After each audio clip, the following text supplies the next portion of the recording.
Баршаңызға қайырлы күн, есімім Алтынай. Бүгін сіздерге супер салат фунчозаның рецептісімен бөлісейін деп отырмын. Ол үшін міндетті түрде видеоны соңына дейін қарап, лайк басып, комментарий қалдырып, каналыма тіркеліп, жанында қоңырау белгісін міндетті түрде басып қойыңыздар. Алдымен фунчозаны ыдысқа орналастырып болғаннан кейін үстіне қайнаған ыстық суды құйып, 7-8 минутқа бетін жауып қойып қоямыз. Содан соң етті видеода көрсетілгендей етіп, соломкалап турап аламыз.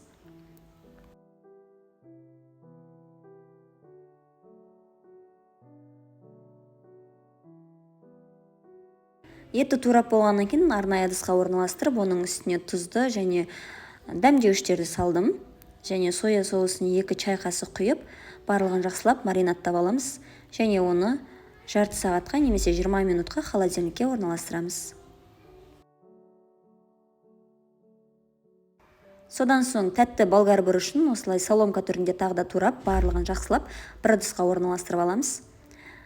Содан соң 2 сәбізді осылай теркадан майдалап, жіңішке етіп өткізіп аламыз. Алдын ала қыздырылып тұрған табаға осылай май құйып, үстіне маринадталған етті салып, жақсылап қуырып аламыз қызарғанша. Ет қуырылам дегенше осылай қиярды алып, 2-ге бөліп, майдалап жақсылап турап аламыз. Барлығын турап болғаннан кейін арнайы ыдысқа орналастырдым.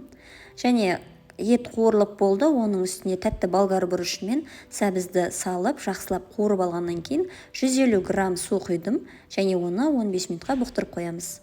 Салаттың дәмі одан да жақсы болу үшін осылай аскөкті алып, жақсылап майдалап турап алдым.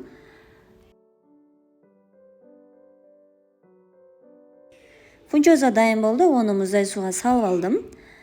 Оның үстіне туралған қиярды және аскөкті салдым. Дәміне қарай тұз және қуырылған етті салып, оның үстіне 3 шай қасық соя соусын құйып, барлығын жақсылап араластырып алдым. Дәл осы рецептімен сіздерге де жасауға кеңес беремін. Салат өте дәмді шығады. Салатымыз дайын, барлықтарыңызға ас болсын.